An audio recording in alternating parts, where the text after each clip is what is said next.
Welcome back to This Podcast Takes Tokens. I'm Derek with my brother Ryan.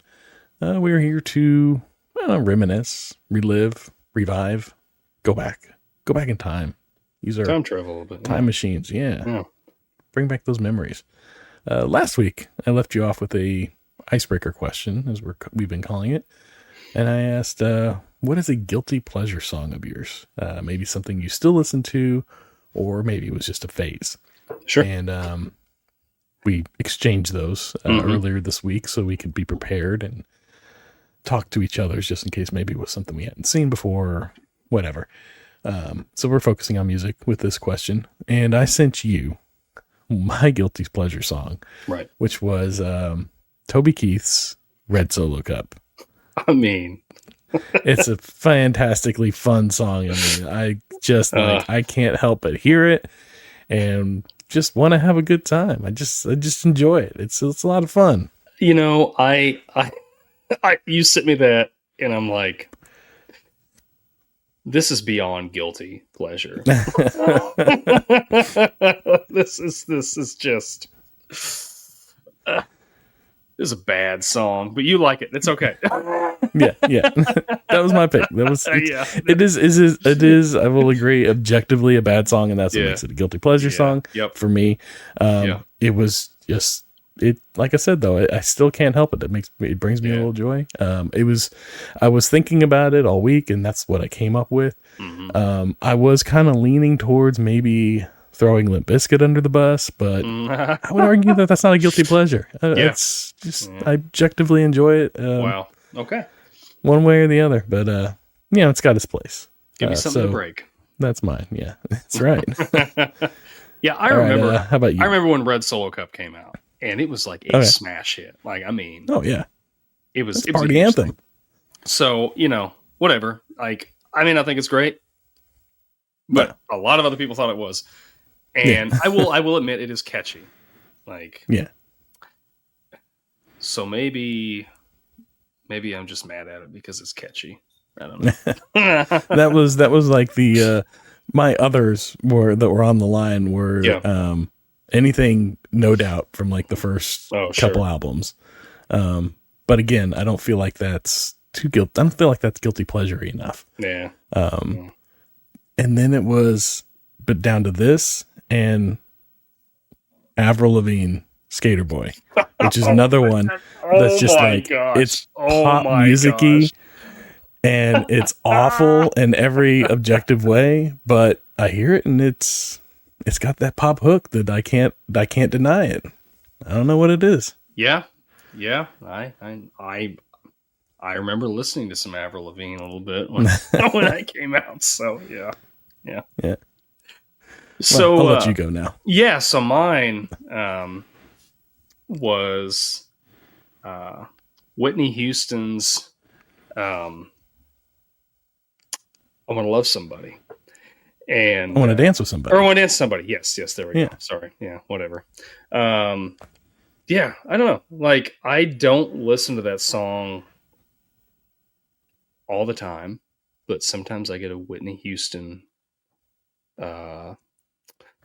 craving, and she's a flavor I want sometimes. Sometimes I don't. Sometimes I'm like, give me some Whitney, So I get that. I don't know. It's such a. I mean, that video, the music video, is just so great. It's very so colorful. 80s. Oh yeah, very colorful.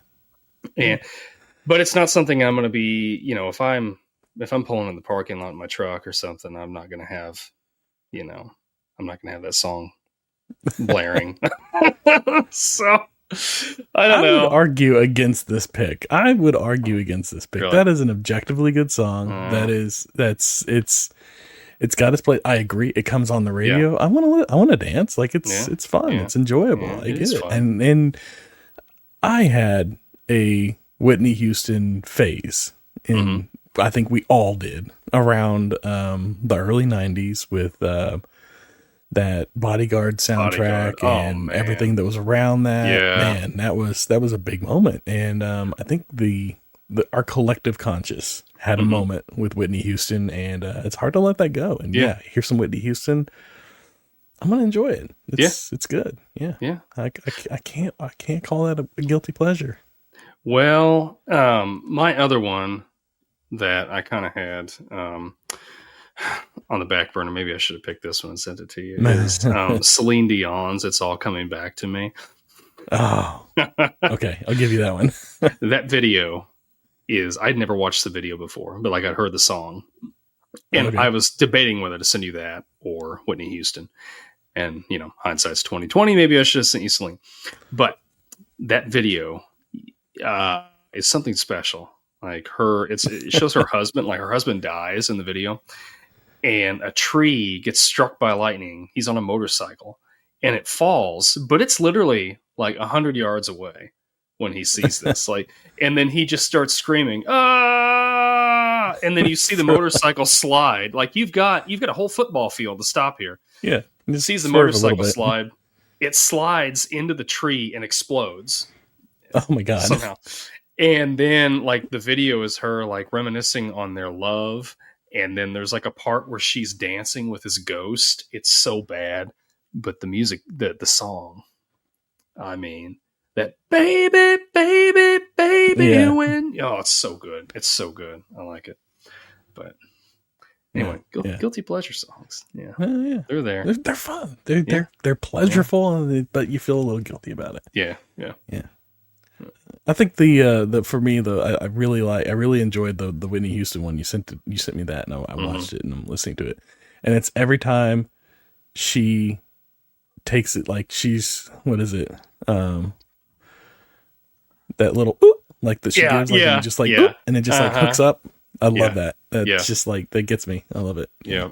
There's that, and like when Mariah Carey does that too, it's kind of it kind of hits you a little bit. Yeah. A sweet note.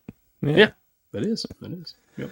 All right. Well, I'm going to roll the intro, and we'll come back with our formal episode. Yes. Anybody watching is going to have a little tease of what that is, but that's for the viewing audience. That's right.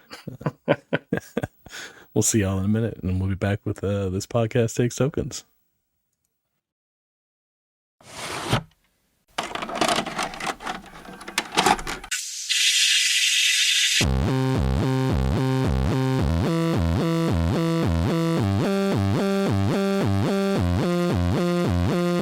Your local video store card. A comic book in your back pocket. Games with no tutorials. Music you had to discover. And drinking water straight from the hose. These are the things us millennials remember fondly. We are the Jennings brothers. Join us after the streetlights come on as we race our bikes from the top of the hill right down memory lane. Exchange those quarters, because this podcast takes tokens.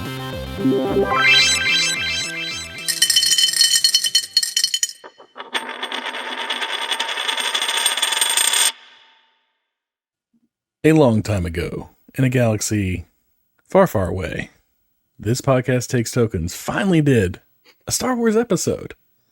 That's right, we're finally doing a Star Wars episode. We're recording this episode now so that it can be released in time for May the 4th, the internationally recognized Star Wars Day. And, that's what we're here for. How did we take this long to do it? Star Wars. Yeah, no, we should have done it last year. We just missed it. We thought about it. I remember, like, after it came and went, we were like, oh my gosh, we should have done Star Wars. Yeah. We were still figuring out the timing of like recording, because like we record a couple weeks ahead in case like we need to push or something. But now with the live thing, I think we might we might shrink that down a little bit. Maybe, we'll see. But so we figured out the timing, and now we've got it dialed in. So this one will come out, I think, just before May the 4th, so just in time for it. And we've been eager to do this. We almost brought it up, I think in the fall, but we were like, no, we'll wait for May. So here we are. Seems fitting to wait. Yeah. I mean, how can we not do it around May the 4th? Yeah. And then you got Revenge of the 5th. That's right. Maybe I do a back-to-back one. Yeah. Well, here's the stats. This movie was originally released May 25th, 1977, with a budget of $11 million. The total grosses on this are a little tricky. I feel like this is a special case because this movie was released. The original release window was long. I think it went for over a year and a half, 2 years or something like that in theatrical run. Wow. And then there's been several re-releases because, like, you know, we got the notorious 97 special edition release. And then I think whenever they did the last third of the trilogy, they re-released them again. Or maybe it was for the Blu-ray. I can't remember. It was around that time of, what was it? Return of the Jedi, or no? We were just talking about Force Awakens. Whenever they did Force Awakens, it was around. I think it was around that time. So it's tricky. So I'm gonna give you the gross, the total gross for the first year, and then I'll give you the total gross to date as far as like how much it's earned over time. What would be your guesses as far as like the first year Star Wars total grosses? 77. Gosh, I'm gonna say. I mean, this was a smash hit. Oh, it's huge. Yeah. People saw it multiple times. Oh my gosh. I'm going to say in the first year, probably overestimating here, but 300 million. 300 million. Not bad. Not too far off the mark. 215 million first year. Wow. Okay. Yeah. So more than that's good. What was the budget? $11 million budget. 11 million. 11 million. Oh my gosh. Yeah. Blew it out. Yeah. Can't deny that. Yeah. It's crazy, right? Yeah. I mean, you go ahead. What do you think year to date? Yeah. Year to date, what do you think? Close it out. Yeah. Today. What have they made in the box office? Not home DVDs, just box office. $750,000. $750,000, you think? Okay. Well, I guess that's 3/4. No, we're not there. 460 million. So not even $500 million. Okay. Yeah. Okay. But pretty good. Like that's double.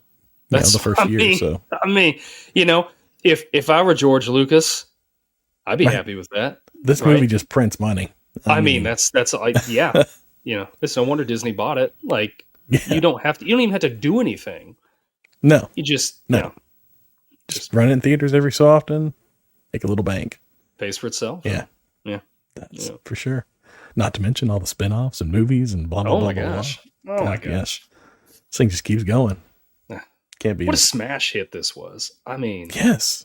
Gosh darn. So this movie came out in 77. This is well before either one of us. It was a good 10 years before you were born. Like, I don't know, 4 or 5 years before I was born. Mm-hmm. What was your first viewing experience that you remember? Let me rephrase that. What was the first time you remember sitting down and actually watching the movie, not just like catching like bits and pieces here and there? So my first experience watching it, I didn't get to finish it. Okay. I was across, actually, my friends, Leif and Ian, brothers. Ian's been on the podcast before. They used to live Twister across. Episode. Yes, the Twister episode. That's right. They used to live across the street from where I live at now. And my grandma lived in this house. And I remember going over to their house and we'd hang out often. I lived down the street. But we got to talking about movies one time, and I don't know, Ian was talking about Star Wars. And I just mentioned, I'm like, I've never watched it. I don't even know what you're talking about. I was probably 10 years old at the time. No, I wasn't that old yet. I was probably 8, maybe 9. And he's like, oh, you got to watch Star Wars. So I'm like, okay. So I sat down and I started watching it. And then I think my mom called and said I needed to come home. But to be honest, the first viewing of it, I was kind of bored with it. I was like, oh, really? Yeah. And then I officially watched it beginning to end when the special editions came out in the theaters in 97. Okay. All right. 10 years old the next year. And we went and I went with those two guys again, and we went and watched it. And then I think we went and watched Empire when it came out, like a month later or a few weeks or however. I don't remember what the time frame was. Yeah. It was every month they did one.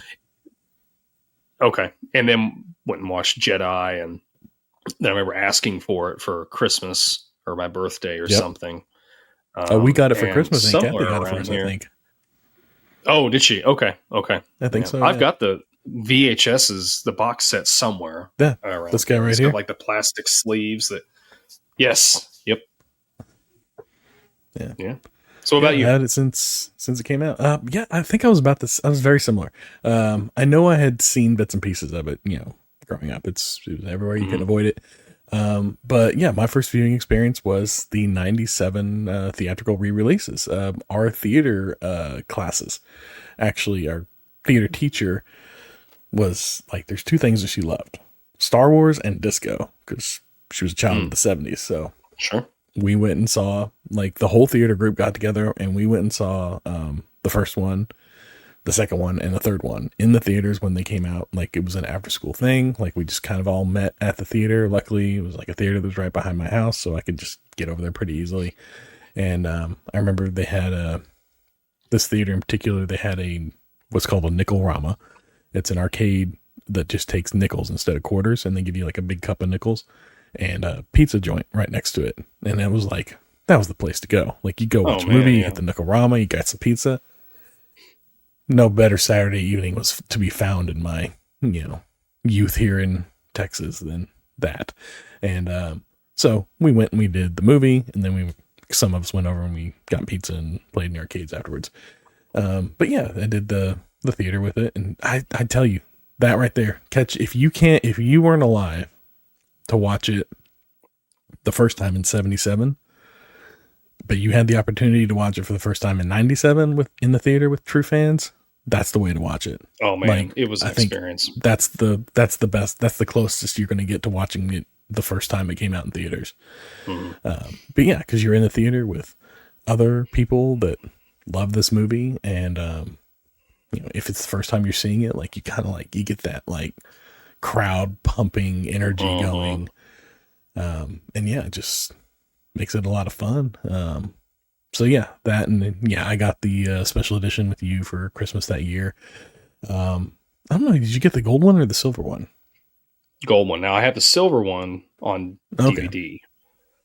I've got those. I do not own. This is one of those classic trilogies or movies or whatever I don't own on Blu-ray.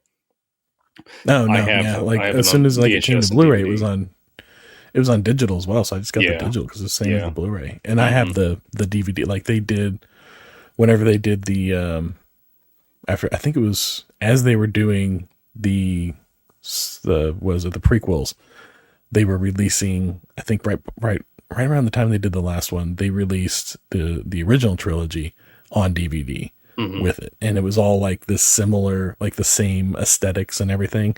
And so I got them individually like that, and it had a 2-disc thing, and disc 1 was the release that they did of the special edition, I think, whatever.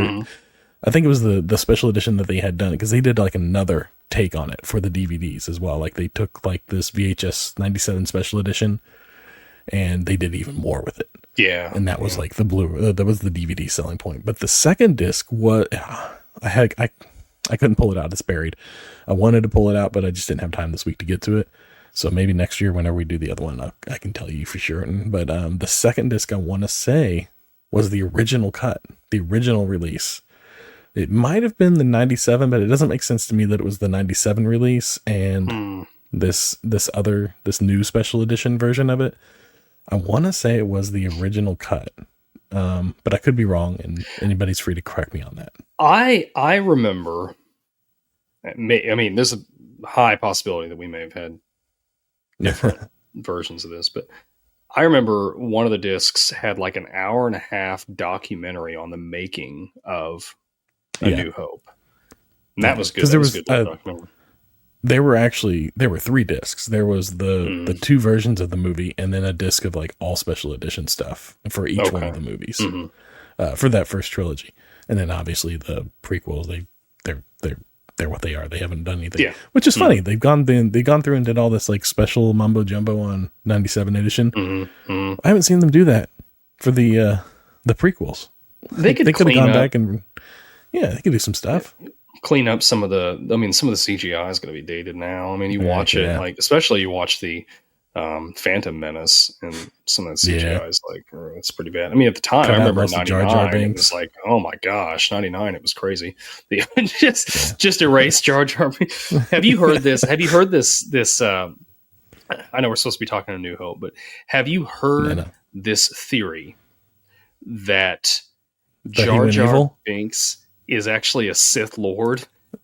I've seen bits and pieces. I saw it a couple weeks ago. I can remember bits and pieces of it, but yeah, it's pretty wild. Like I've watched YouTube videos, people going in depth, like frame for frame on stuff, and they actually Disney has went to the point of, I saw it just a few weeks ago. Their Lego sets, they have this new, like, I don't remember what it's called, but it's like an alt timeline or something like that. And they've got a Darth Jar Jar as a Lego. Oh my god! Yeah. Oh my god, they have that. And I'm like, that. Like, I wish that theory were true, because that would make that character like it'd be worth it. Yeah, maybe the best character in the whole series. That's the best Breaking Bad episode ever. Breaking Binks. Mm-hmm. Oh, I'd pay to see that. That's the special edition we need right there. That's right. Absolutely. That's right. Yeah. So they had several versions of this that they've released, right? They got the original run, the original theatrical run.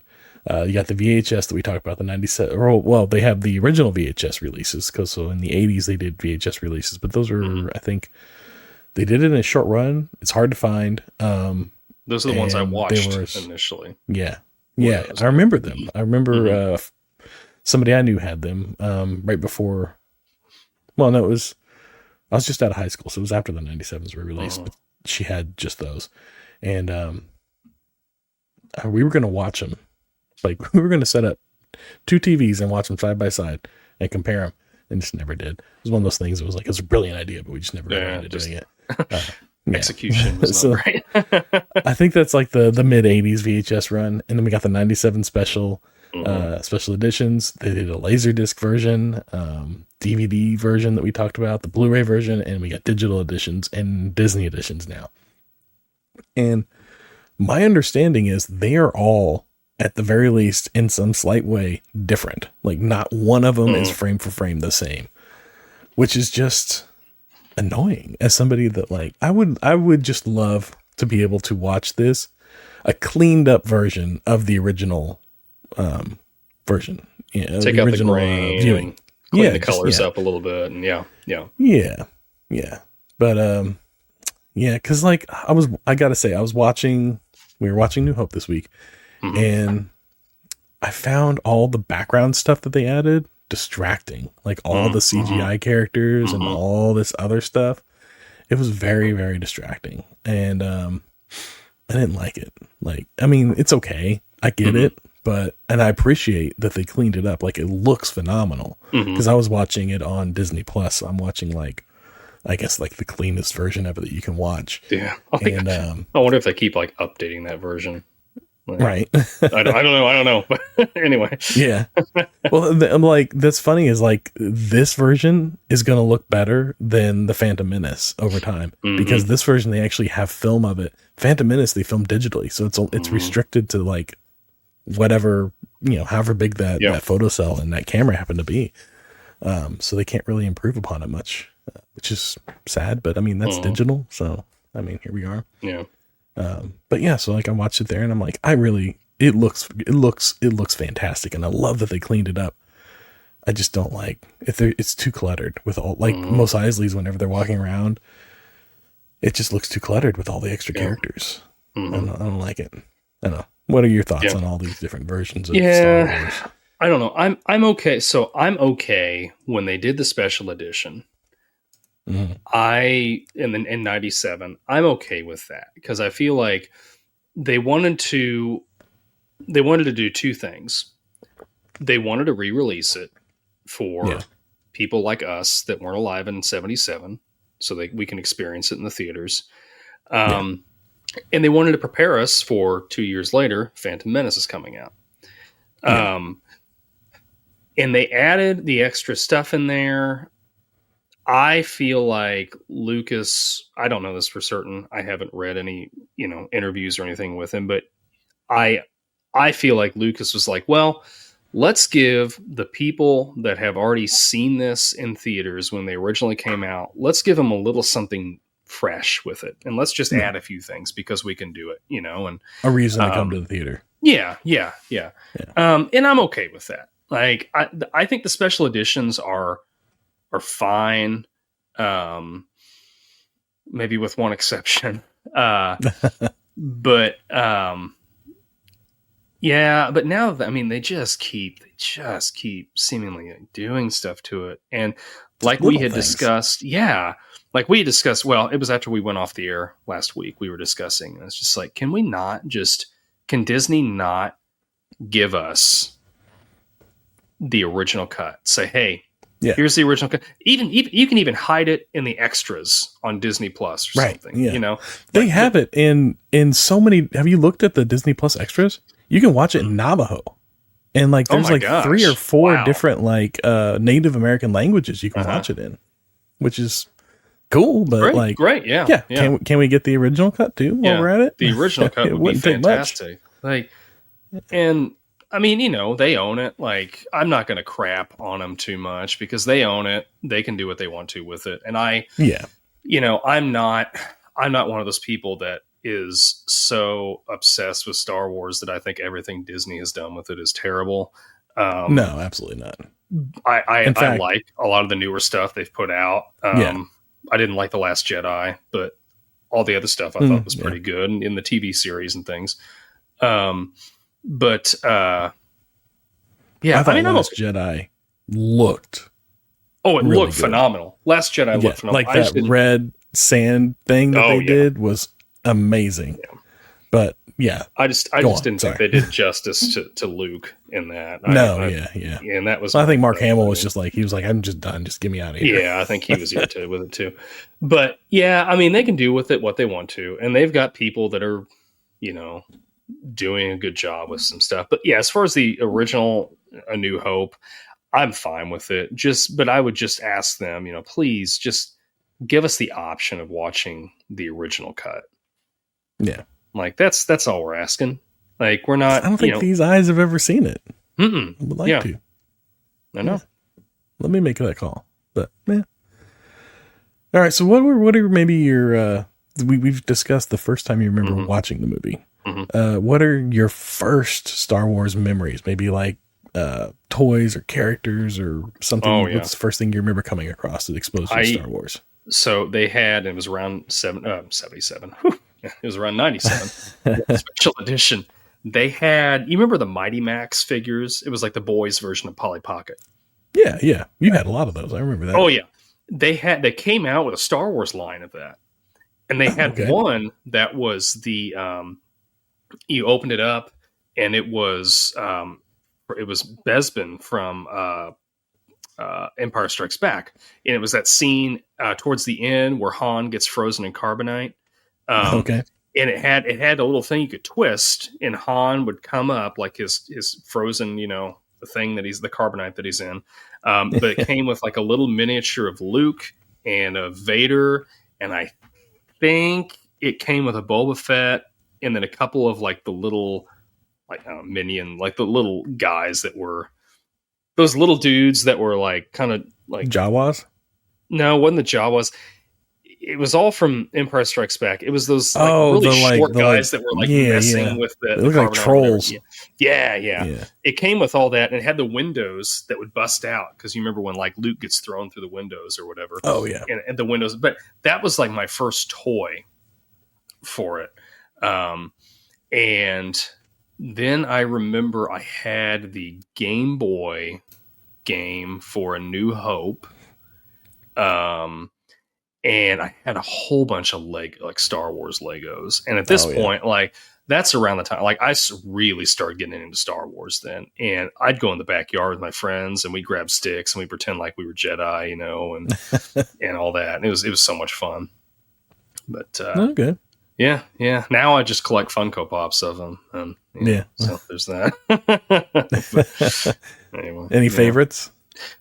Oh, yeah, I've got a couple. Here's one that I've got that's from this one. It's Han and Greedo there. I like how who shot first. I had a note on that, and that's my beef. That's my beef with the special editions, because I'm pretty sure it was a special edition where they changed it to where Greedo shot first. And I'm going to go off on my little tangent on that now that you brought it up. So let's do it. Bear with me for a second. But so by making Greedo shoot first, you have fundamentally changed the character of Han Solo, because the arc of Han Solo in the original cut was he shot first. He's not above killing. He's a scoundrel. He's an absolute scoundrel. By the end of the movie, he changes his stars. He changes himself, he redemption decides, a redemption arc. He's going to fight for something bigger than himself, and he's and then that carries out through the rest of the series. Like, he is, arguably Han Solo's the most popular character of the series. I mean, he's so great. Everybody loves Han. But when you change that one little thing of having Greedo shoot first, you have changed that. And anything that happens in the rest of the series does not carry the same weight that it did when he was just a dirty, rotten, no good scoundrel redeeming himself. And now he's become, he's just kind of he's like our fun loving uncle, and he's, and like that even carries over into the movie Solo, which I enjoyed Solo. I know there's a lot of people that didn't. I thought it was a fun movie, but like, we wouldn't have like that Solo, it was all pre A New Hope. And he was like, still kind of like, he's a scoundrel, but he's kind of fun loving, like, I'm going to cheat you out of getting the Falcon or whatever. No, like, I feel like based on the original cut of this, Solo would have been him like robbing and killing people and, doing whatever he could for number one, I mean, like I'm not going to say he'd be a murderer, but he would definitely be like, it makes more sense of why the Hutts are so like after him and everything with that. But I don't know. What do you think? I would argue that with Solo, what you're showing is that he was a good guy. And then what you're showing with him shooting Greedo first is he lost his way somewhere between Solo and New Hope, but then he finds his way back through his interactions with Luke and Leia and all that. But then he kind of, I would almost argue then with the, what is it, 7, 8, and 9? Well, I guess 7. He's kind of lost his way a little bit again, because he's a little disconnected from the family. Like, him and Leia aren't together. Sorry, spoilers for everybody. It's almost a 10-year-old movie. Yeah. So I would almost argue there that like his arc is a little bouncy in that respect. And for me, the thing that upsets me the most about that whole who shot first thing isn't necessarily who shot first. It's the way they did it. It's that little like head jar thing that he's got, like as it's just, it looks so bad. Oh yeah. And it bugs me. It's clearly they've like, digitally had him do they that. Just like moved his head like a little and I'm like, that bugs me. It could have done better. It was just, like to your point, it was just a pointless thing to change for what? So you can make him a little, it's a PG movie. Like, it's, I mean, you could still, I mean, I guess they might make the argument, or Lucas might make the argument, I was trying to make him be more of a role model for kids or something. Well, I mean, you could say that he became that. Yeah, he becomes that. Like, let him be just some nasty guy for a little bit, and then find his way back. What better role model for kids than somebody that made a mistake and learns to do better, learns to become a better person, learns to put others first. I'd argue that's better. Somebody who's good, who does good, isn't all making incremental changes. Somebody who's bad that does good. Your classic, what is it, anti-hero. that's somebody that's making change. That's somebody that's making decisions that they wouldn't normally make. And I don't know, I'd argue that's more of a hero. Yeah. But that's just me. Yeah. So who do I think shot first? It was who do you shot? Han shot first. Yeah. That's how I choose to always shot first. Yeah. I don't blame you there. So my first experiences that I remember with Star Wars are actually like, they go further back. My Uncle Patrick on my mom's side, who's a little younger than my mom, so he's probably about the right age for Empire and Return. He had several toys, and he was a big fan growing up, as far as I remember. And I remember specifically he had the R2-D2 and C-3PO, and they were chromed and really shiny. And I vaguely remember him telling me about Star Wars, but that's like, I was so young. I had to have been like, I don't know, 4 or 5, maybe 6 at the time. But that's probably my earliest memory of Star Wars is pretty early. And, but again, I didn't really watch the movies or anything. Like, they'd be on, maybe I catch clips, bits and pieces here, but I didn't get interested in it. I didn't actually set out to watch it until the 97 special editions. For sure. That was my whole, redemptive arc of first Star Wars experiences, if you will. Yeah. To stay on theme. So if you, like, we talked about, first experiences with the movie. How was it going back and watching it again now? Like, when was the last time you watched it other than just this week? Oh, I watch them like once a year. Oh, really? They're fairly often. I really enjoy these movies. I think they're great. So yeah, I mean, it wasn't like I guess it was technically a fresh watch, but it wasn't a fresh watch. Yeah. So, but actually last year I watched them with my daughter for the first time, and she really liked them. She was 7 at the time, so I mean, for a 7-year-old, she loses her attention sometimes on something else. But these don't keep kids' attention that well. No, she talks about them though. I mean, she still talks about them a lot. We haven't finished the prequel trilogy. We started to watch Phantom Menace, and about halfway through it, she was done. Because I wanted to watch this first, like the original trilogy with her first, because I wanted her to get the Vader being. I wanted her to have a legitimate, like, organic surprise of Vader being Luke's father. Because if you watch the prequel trilogy, you don't really have the same weight. And I did the same thing with my stepson, with Landon. I believe we watched the original trilogy first, but disappointingly, neither one of them were like, oh, what? Like, when I was the first time I watched it, they're just like, this can't be. Just watching it, like, I'm like, okay, yeah.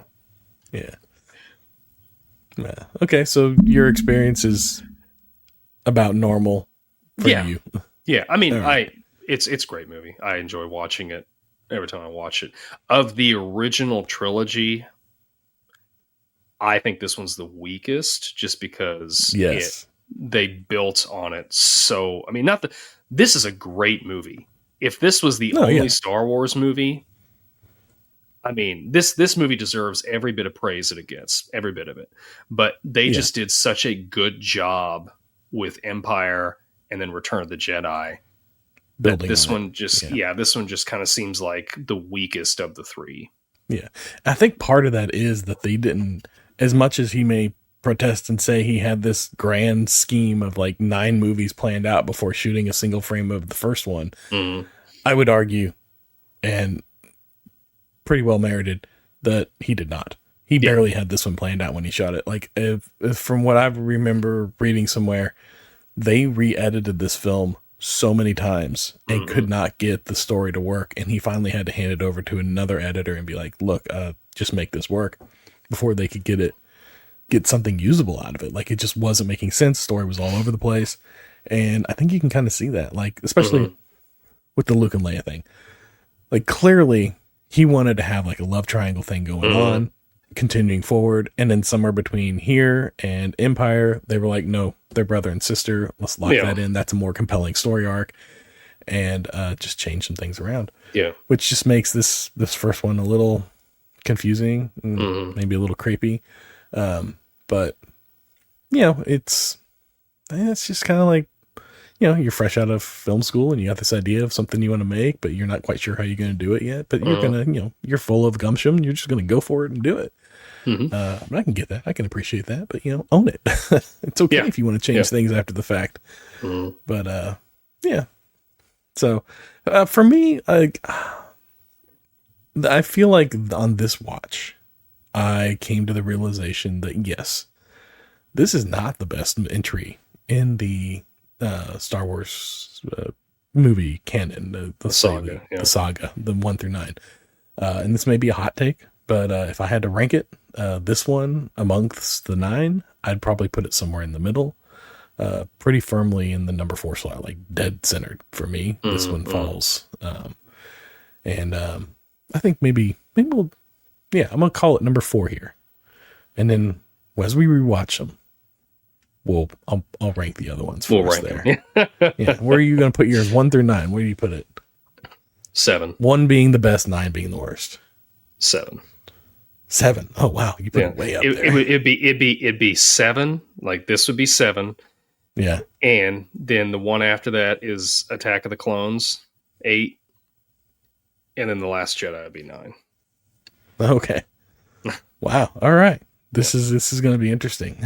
I'm not sure how I'd rank the other ones. Maybe we'll do this at Christmas time with there we go. The look back and everything. We can touch on it then. But yeah, I'm gonna put mine at 4. That's for me. That's fine. That's fine. Yeah. So but yeah, like my experience rewatching it, I did find that like at a couple points I was like, this is kind of dragging a little bit. Like they could kind of pick up the pace here, and like and with all Star Wars. For me, the weak link is always all this political back end story stuff that they get going, and that's where I always get lost. Like especially with like Phantom Menace that had the worst bit of it to me. I like the political stuff too, but I like that with things because I feel like it kind of gives a little more of a kind of does some world building there. Well, it's fine. Like I just don't need all the details of it. It's fine that it's there. I just don't need to know like all the ins and outs. I don't need to know parliamentary procedure. I don't need to know like about characters that have no impact on what we're doing here. Like let's just get to, let's keep it simple. This is we're getting from point A to point B. We don't need to like, hit X, Y, and Z while we're at it. Sure. But sure. That's just. Yeah. So why do you think this movie became so iconic? Because there's nothing like it. It was an original. This is like, I know it's not the first, but this is probably what perfected the whole. I mean, it taps into, again, cowboys and spacemen, and it taps into that by combining them into this like space western with like a really compelling story arc that, you got some father issues that are playing out, like that are kind of under the surface, and you lose a character. Like you on your first viewing, you're not expecting Obi-Wan Kenobi to die. Like you're not expecting him to be lost, right? You're thinking like, he's going to continue to teach Luke the ways, and then you lose him, and you're like, oh my God, what is Luke going to do now? Like who's going to teach him about being a Jedi? And then we learn about like the little green frog that helps him on another planet. But I think that's what it is. It's just, it was so unique. Like there's nothing like it, it. And, it's all it takes. Just have a good, unique idea. That and it looked some like phenomenal, even for the time, like nothing we'd ever seen before. Like the set pieces, like were so detailed. Like whenever you look at the surface of the Death Star as they're flying over it, that is so detailed, and it's just especially for the time, that is an incredible set piece, and it's what I think whenever I was watching one of the behind the scenes things years ago, it's like what 4 ping pong ball tables or something like that. I mean, it's not huge, but the way they filmed it, it looked so massive. So, there was a lot of really interesting filming techniques with this. If our listeners out there, if you haven't watched that documentary, it's super interesting. Just what they did, even the audio, like how they were making like different sounds and stuff is just incredible. And I agree with you. Developed an entire thing from it, THX audio, because of these movies. Well, I think he did it before with what's the movie they did before, the THX 11,000 or something like that? Oh, yes. That was his, his first kind of sci-fi thing. Yeah, I agree. I think that I would say that I feel like this is a good merging of science fiction and fantasy, because you have the knights, you have like Obi-Wan's like the wizard, you have the princess, you have all this. You have your D&D, campaign group. You do. I mean, basically, I mean, you've got weird creatures. What really science fiction before this was, Star Trek or Flash Gordon, like all this stuff that I'm not saying those things are bad. I like Star Trek just as much as the next guy, but this, like Star Trek is a lot of, it's a lot of talking. It's a lot of, let's like you're talking about politics, and let's try to figure out how we can avoid conflict with the Klingons, and this, it's like, and even though like this first entry, the sword play is minimal, it's awful compared to the every other. The way he holds the lightsaber is like, that's just gonna get knocked right out of your hand. What are you doing? Right. It's not a fencing foil. No, right. See, so it's I mean, there was action in this. I mean, stuff's exploding. There's fighter pilots flying in and out of gun laser fire. There's just all this stuff. And I think it really clearly appealed to the masses. I mean, it's such a cultural icon. Like I remember even watching an episode of Muppet Babies that they spoofed Star Wars on. Yep. The Blue Harvest episode of what's that? I think Gonzo was Solo, wasn't he? He was, I believe. Luke was, or Kermit was Luke. Kermit was Luke, yeah. Of course, Piggy was Leia. But like Family Guy did a thing on it. Like there's so many things that will. That 70s show, has Eric's huge into it. So much. Kelso's the only one that's like, they're brother and sister. And like, no, they're not, you idiot. Which is just great. But I think it's just a combination. It's a combination of what it was, the spectacle that it was, the time it came out. I think it was just a perfect brew for what it became. And now it's, arguably the most profitable franchise ever, I would say. It's just so much fun. Cultural phenomenon. Yeah. Absolutely. Yeah. I mean, I can't, well, obviously I can't because it's came out in 77, but I wonder what, this sounds really stupid, but like, I wonder what life was like before Star Wars. Like, as far as entertainment, Star Trek, and Star Trek, I guess. But like, as far as just like, I don't know, like cinema and movies, because I feel like there's a point, like this is a point where it changed a lot of stuff. It changed how they made movies. It changed, I don't know. It's just, it's really good. Yeah. I mean, I would agree. Like, that's why we're here. It's fantastic. Yeah.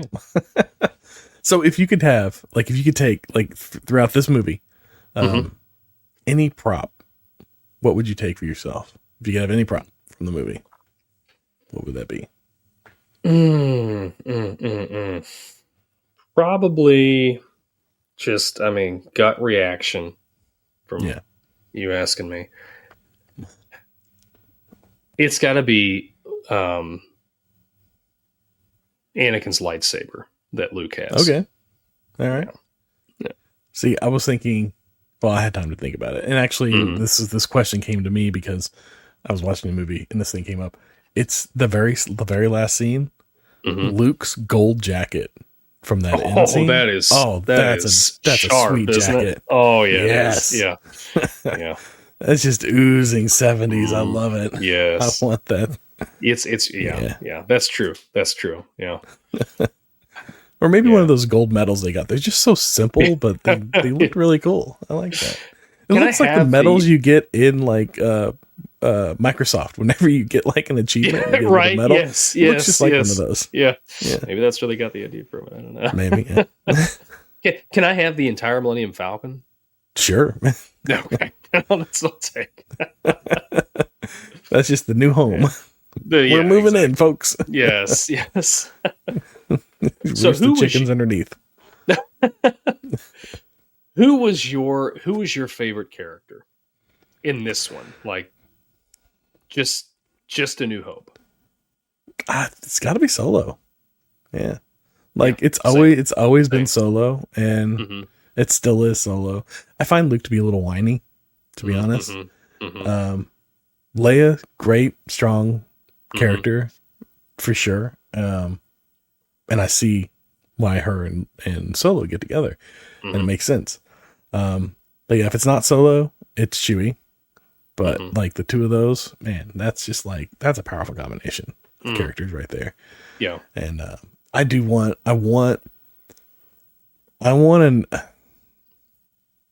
to know more about Chewbacca and Wookiees in general. Like, why don't we have a Wookiee movie? Like, why don't we have a movie that explores the world of the Wookiees? Yeah. Like, we got so many Planet of the Apes movies. I feel like a Wookiee movie would be just like a no-brainer. Yeah.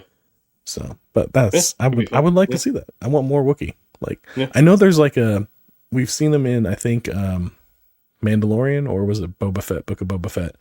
The dark-haired, like almost black-haired one. Oh, Book of Boba Fett. Yeah, he was a bounty hunter. Which oddly enough came from one of the comic book series, and they brought him. I remember into that. Yeah. Yeah, I was reading. I think it was in the Dr. Afra or whatever. Yes, series. Yeah, I think that's right. Yeah, I like that one. That was a good one. All around that time, the Dr. Afra, the Darth Vader run, the proper Star Wars run, those were all so good. I read the entire run of all of those, and and I haven't read any of the newer ones. I know they've got one that's the Old Republic, and they actually have a Wookiee that's a Jedi in that one. That'd be awesome. But I haven't read any of those. I need to go back and read some. But yeah, I think my favorite is probably it's got to be Solo. But yeah, Obi-Wan is. I like the character of Obi-Wan, but he's probably my favorite over the entire series. Yeah, I think Ewan what's his name? Ewan McGregor? Yeah. Nails that character. He brings that character to life, and that's the Obi-Wan that I really like. I don't like this Obi-Wan so much anymore. After watching Ewan McGregor take on the character, that's my Obi-Wan. Yep. No disrespect to Alec Guinness. Fantastic job with it. He established a great character, but Ewan McGregor just took that ball, and he has scored touchdown after touchdown after touchdown with this character. It's his character now. Yeah. And I want more of it. I want more. I hope they do another Obi-Wan season, because I really want more that was a good series. That was a really good series. I loved it. Yeah. I liked it too. I enjoyed it. Yeah, because doesn't he take down Darth Maul again? Like, Darth Maul comes back and he ends up taking out Darth Maul right before Luke comes to him with the droids or something like that. That was in the... I think they actually... I have not watched the entire Clone Wars series, the cartoon series, which is really good. I hear it's really good. I just can't... Cartoon series is hard to I know, watch. It's hard. Yeah. I think that they do that. I think they have that battle again in the cartoon series, but I can't remember. I haven't finished it up yet.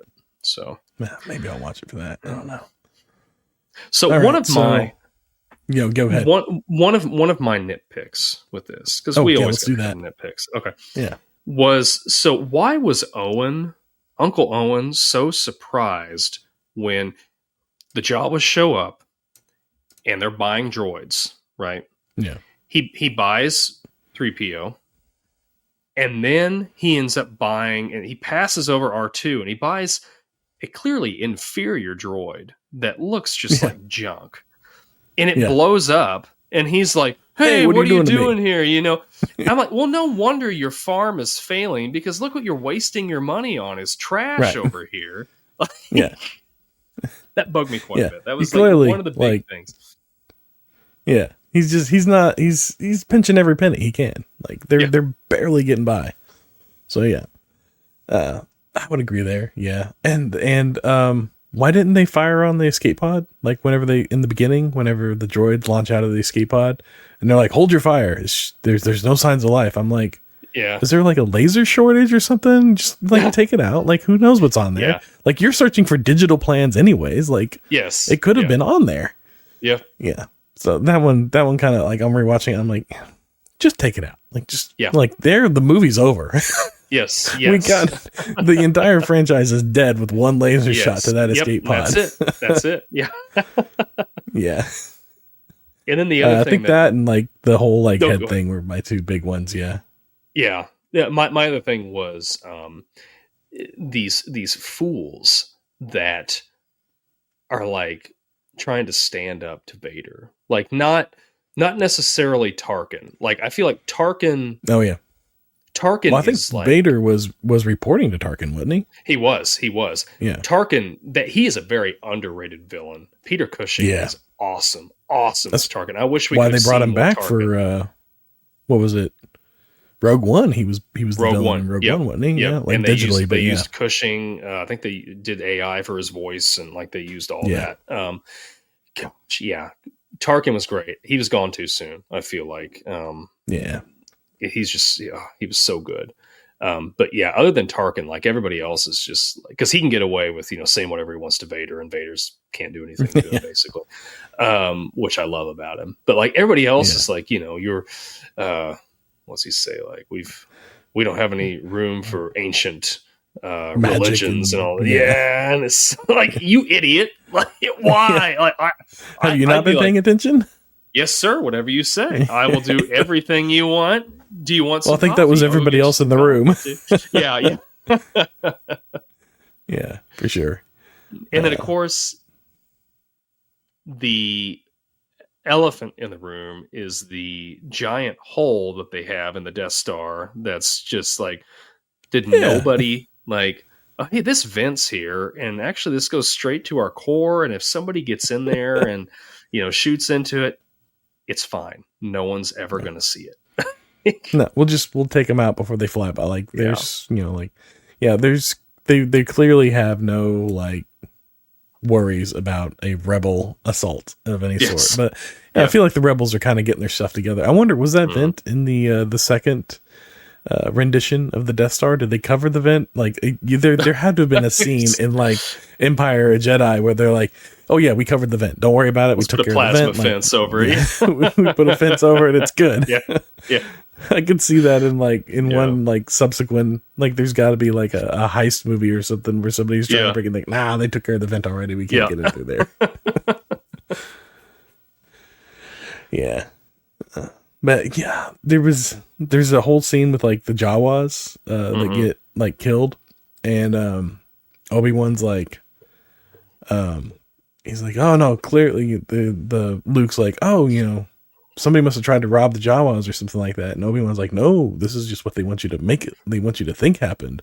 Clearly, this has been staged, to look like a robbery or whatever it was. And so there's a group of stormtroopers out there that their main job is to like frame up murder plots on like make it look like a robbery or something like that, or like they're like Vader's cleanup crew. Like he's got like a wet work crew that like follows him around, I'm assuming. I don't know. Like these guys can't hit a target that's 5 feet away, but they can do this. Like and like I think like they were saying, they mentioned something about that earlier in the movie about them like having like they were about the stormtroopers blasters being like the most accurate in the galaxy or something like that, and I was like, well, are they? Because y'all miss everything. I mean, the trope is that like stormtroopers can't hit the broadside of a barn, and red shirts die first. Like those are the two like staples of sci-fi.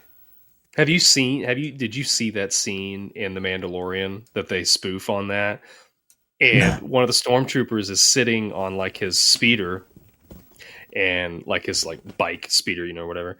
And there's two of them talking, and one of them's like firing at a can, and he just cannot hit it. Oh yeah. I think wasn't that Alan Tudyk and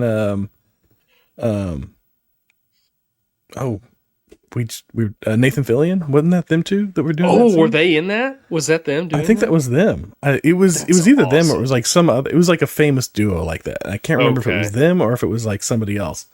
It may have been. Simon Pegg and Nick Frost. Okay, but it was, that'd be cool too. It was some duo. I can't remember who it was, but it's somebody like rather famous. That's funny. Which I thought was funny. That's great. But that man, I gotta say, like everything they've been doing with it, I enjoy all of it. I love. I mean, rewatching the what do you want to call it? New Hope, Star Wars, whatever you want to call it. Yeah, rewatching it, it's fun and I enjoyed it. But it was like, okay, I've seen this. I really enjoy the new stuff that comes up. I like expanding the universe. I really enjoy, I think this isn't much of a hot take. Really enjoy The Mandalorian. That's been a lot of fun. So good. Yeah, like the comic, like Obi-Wan was good. Ahsoka. Yeah. Ahsoka was great. I don't know if you watched that one or not. Yeah. I've watched about half of it. I haven't gone back to it. Oh, it's great. Yeah. There's been a couple like that. Like I haven't watched Skeleton Crew at all, or there's another one they did recently I haven't watched. I didn't watch Indoor at all, or was it? No, not Indoor. What's the one they did? There was Andor, and then there was Andor. Yeah. What was the other one? The Acolyte. I watched. That's the one I watched, and I was like, I just wasn't that into that one. I'm just like the only person in the house that watches Star Wars, so it's like I just don't ever really have time. But they're on my list. Yeah, but they're fun. I have fun with them. Yeah, I do enjoy them for sure. So all right, well, one more question. Okay, what is on Chewbacca's belt? He's got all those little like metal bricks. Are those to weigh him down? Does he like float off? Like, is that like ammo? What is that? I think in the lore, somebody that's listening, correct me if I'm wrong. Please. I think that is like a I can't think of what the word is I'm looking for. Beskar? Well, like he's done something that's like something of merit or something. Oh, okay. That. So it's like medals. I think I could be completely wrong, but I thought that's what that was. But okay, I don't know. They had to put something on him, so it just wasn't a walking carpet everywhere. Yeah. But they like even the one in Boba Fett, Book of Boba Fett. He's got like little you're belt with like things on it. Yeah. So I just thought it was like something with Wookiees. Maybe it is medals, like you said. Like they just earn them. Maybe. I don't know. I just always wondered. I don't know. I need to. Yeah, if you know, let us know. Like throw in the comments. We'd love to know because I just don't remember, and I just haven't gone around to Google searching it yet. Yeah, exactly. Yeah, that made me think when I said a walking carpet, because I think that's a line that I think does 3PO say that? Leia says it. I think Leia says it. That's one of my favorite things about this whole trilogy of the original trilogy is the banter and the insults between Leia and Han. But especially between Han and 3PO. I think that is one of the best relationships. C-3PO is a very underrated character. I don't think he's a favorite on anybody's cyborg list. Relations. But he's great. I love him. And I love, like, he's so funny without, like, trying to be funny. It's almost like...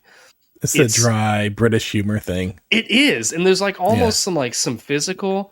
comedy to it because like they'll say something to him and he like looks and then he comes back and it's great.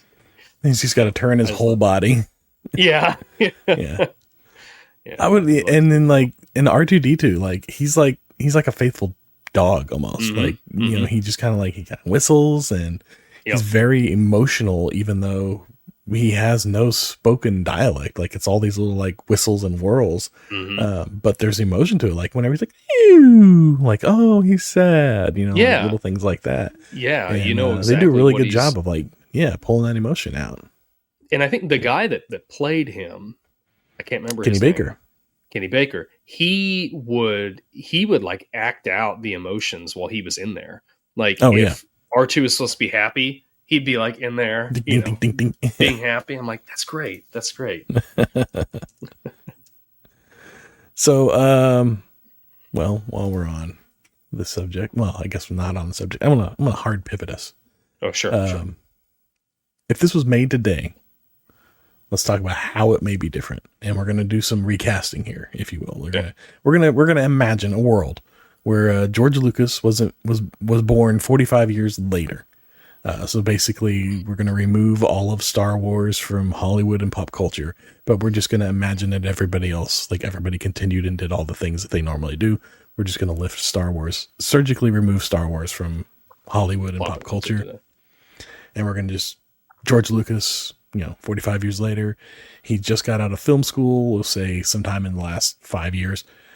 And he's got this vision for Star Wars. Nobody's done it. He's going to make it. Who's he casting? Who's getting cast in Star Wars today with no reference? Okay.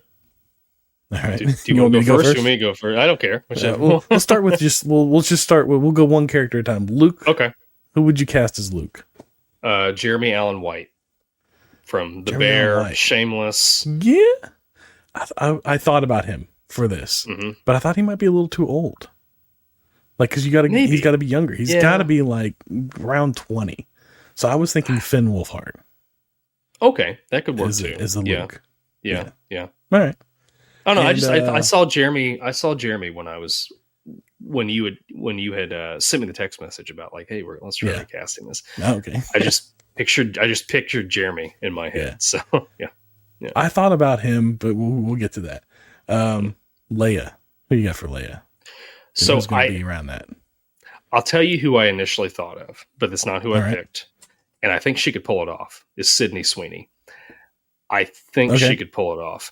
But I ended up going with somebody that I think is a little more elegant because Leia needs that. And it's Florence Pugh. Okay. All right. I went a completely different route. Okay. I picked Jenna Ortega. I think that would be around the right age group. Yeah. And she's going to bring like a little attitude to it that I think you need for that character. So that was my pick. Solo. Who you got for Han Solo? Well, he was in the series and he's been in Star Wars already, but I think Oscar Isaac would be perfect as Han Solo. Oh, okay. Well, yeah. But yeah, okay. I can see that for your casting for sure. Remove him from the new trilogy because of what we're saying, this new trilogy hasn't been made yet, the 7 through 9. So yeah, I really did enjoy Poe though. Poe Dameron was a great character. Poe's great, but that's why I think he could, because Poe was basically he was on Solo, the new generation's Han Solo. Yeah, and I think he'd be. I can see that. But for mine, keep in mind I aged them. I tried to keep them around the right age, around the same age. I was trying to fit Jeremy Allen White in there, but I felt like he might have been just a smidge, maybe a little too old. It might work, but I didn't feel like he would fit Solo right. I felt like the the gruffness of Solo, he could maybe, but anyways, I thought Michael B. Jordan would be a great Solo. Oh, yeah. Yeah, he would be a great Solo. Yep. Yeah. If not Solo, Lando Calrissian later on, at the very least. Oh, absolutely. Absolutely. Yeah. But even though Donald Glover did a good job. Donald Glover, did a fantastic Lando. Yeah. Maybe there. I don't know. It just depends on how, because he's got to be around Solo's age, is the whole thing. So, I don't know. Okay, now for the, let's go with the bonus one. Okay. Before we hit the last two. Chewbacca. Okay. Who are you thinking for Chewbacca? This one was hard. So, This one for me, I thought we need somebody that's tall, that's big. Yeah. Right. Okay. So I'm going to probably butcher his name, and I'm so sorry. Hafthor Julius Bjornsson. He played the Mountain in Game of Thrones. Oh, yeah. You got him. Yep. That's it. Yep. That's it. That's the winner. Yep. I was going one of two ways. I was either going with somebody who does great voice work.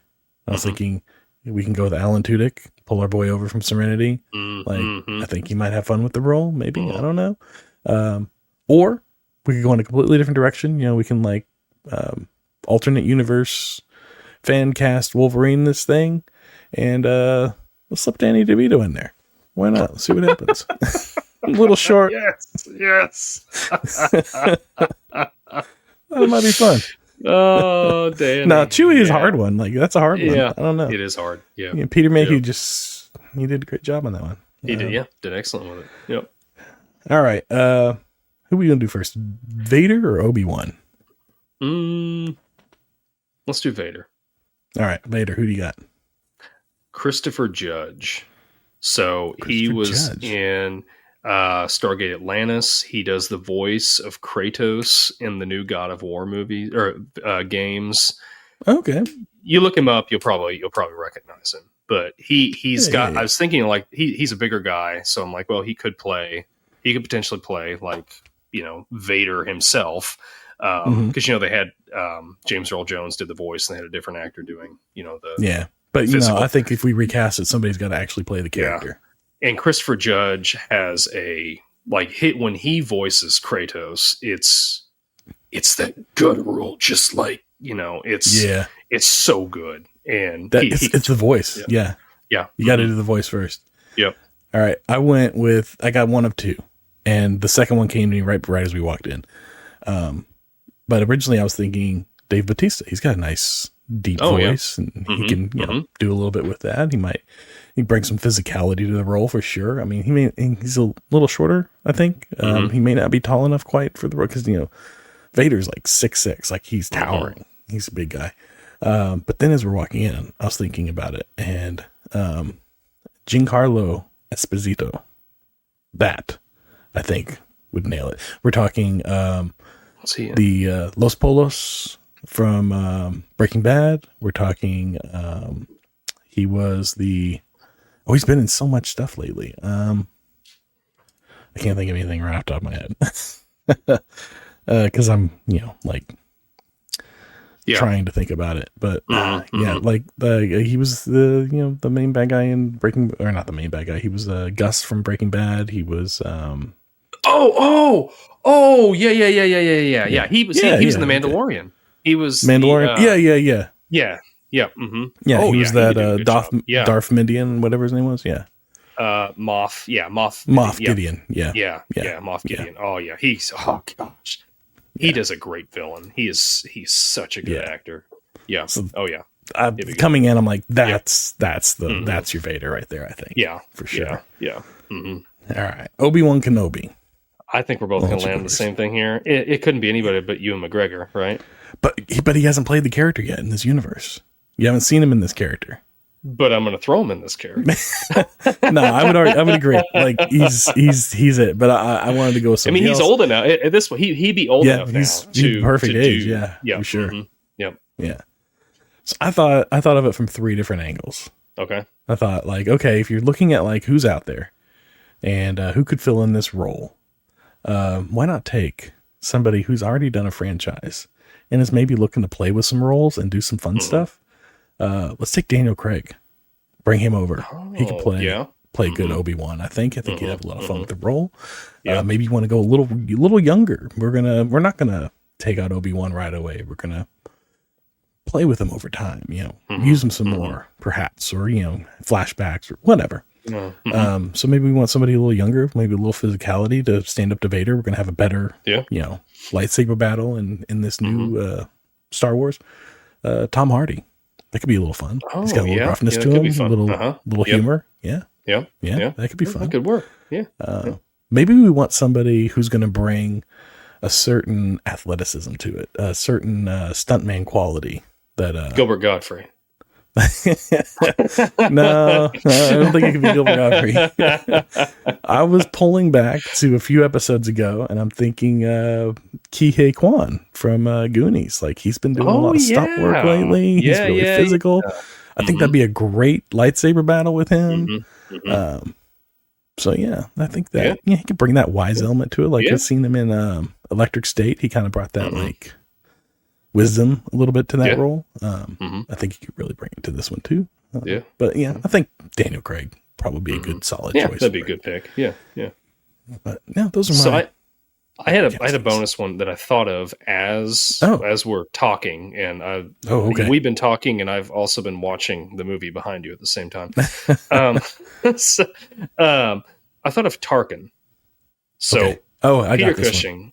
Peter Cushing is irreplaceable, but if we had to replace him, somebody that has the same presence, Gary Oldman. Gary Oldman's good. I'll give you. I'm going to raise you. John Hamm. Although I think they've been talking about him playing who's that blue Empire or general from the Empire. He's in the comic series. Thrawn, yeah. They've been talking about casting him as Thrawn. So I feel like I'm cheating a little bit there, but I was trying to fit John Hamm in as like Obi-Wan originally, but I don't think he's got the. I mean, he's got humor to him, but I think he's got too much of a presence. Like, he's not soft enough. He's a little too hard, I think, for that character. Yeah. But I like John Hamm, too. Yeah. He'd be fun for it. Yeah. Maybe a decent Vader, but I can't. Esposito, that's Vader for sure. If we're doing it now. That's about all I got on Star Wars. How about you? What you got? Anything else for me? I think so. No, I didn't have anything else. It's just so good. It's good. It's fun. It's fun. I enjoy it. And it gives you such a vast universe. Like, you can really find like whatever your flavor is within this universe. And I mean, my family in particular, my wife and my kids, they like it enough, but they're more interested in the universe itself, the characters, and just kind of like, the idea of it more so. The cutesy aspect of it and all that. And that's fine. Like, there's a place for that. They do, there's great characters and there's fun stuff to explore there. But yeah, the movies, it's great. It's great. I enjoy them so much. I mean, it just, like we said earlier, it started just such a great franchise. Long time ago. It's a pure joy to just immerse yourself in Star Wars for a couple hours. It's a fun universe that they can just continue to tell stories in, and it's great. It's great, and I love it. And I'm glad we came back to it because we should have done it sooner, but we didn't. And here we are. And we could be doing Empire right now. Yeah, that could be. All right. Yeah. Do you got any questions from the audience this week? I didn't see any. Did not came up. Any. No. That's all right. Did not find anything. So if you got any comments, let us know. Leave it in the comments section, and I'd love to read it. So check out This Podcast Takes Tokens wherever. Leave us a comment wherever you can. Wherever podcasts. Check the email below. That's right. Got an icebreaker for us for next week? Yeah, I do. So going in the movie direction here, what is your worst movie-going experience? Okay. There's a lot of angles you could take from that. Yeah. Whatever angle you want to take. Worst movie-going experience. Okay. Well, think about that. I got a few. I'm going to think about that a little bit. All right. I like that. Yeah, you can give it. Maybe you can just give us a bonus and do 2 next week. I don't know. Okay. Anyway, we appreciate you all listening. If I can get my words right, remember, like we said, sharing is caring, and we would love it if you all would share this with your friends, family, coworkers, anybody you know. Say, hey, listen to this podcast. Takes tokens, and we'd love it. So, until next time, we will see you then, and we'll see you then. Be kind, everyone. Thanks for listening. And if you take anything away from this, it is always let the Wookiee win.